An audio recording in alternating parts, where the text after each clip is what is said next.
Ал кайырлуу кеч асылдым. Казыр осы сәтте мен әр бейнеме пікір жазып, жылы лебіздерін білдіріп жатқан көрермендеріме үлкен алғыс білдіргім келеді шын жүректен. Қолдарыңыз дерт көрмесін. Мені қолпаштап, мадақтап, жебеп жасқап, қолдағандарыңыз үшін шын айтамын, басым дейіп тұрып алғыс білдіремін жасап жатқан еңбегіме.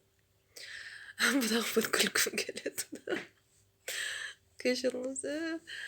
Неге амин, аумин, исламша жазасыздар?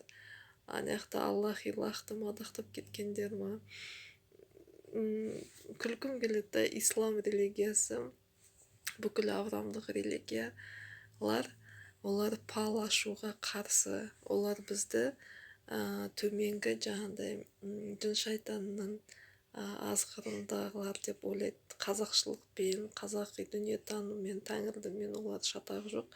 Олар өздерінің шіркеуі, өздерінің жамилері, өздерінің сол жаңағыдай көктен түскен кітаптарына тәуелді қылып қояды о дүниеге.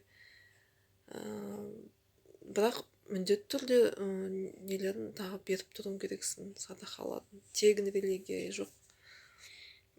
Сол үшін шатаспаңыздар. Егер нағыз исламист болсаңыз, менде онда менің контентімді, менің жасап жатқан еңбегімді сіздер көрмеулеріңіз керек. Егер қазақ болсаңыз, қазақша көп жаса, дұрыс, бар бол, жаңағыдай қазақша амандасып, смайликтер қойып қазақша солай жазыңыздар, жарай ма? Сол аражікті ажыратып алайық.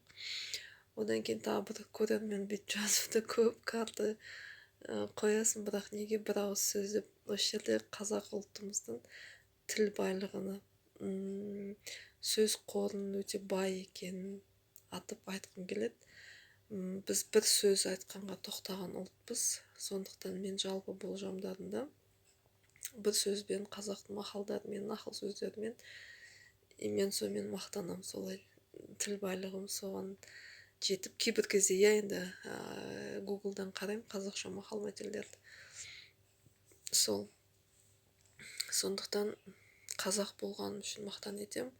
Қазақ көрермендерім көз ашық, саналы көрермендерім күннен күнге көбейе берсін. Тек алға.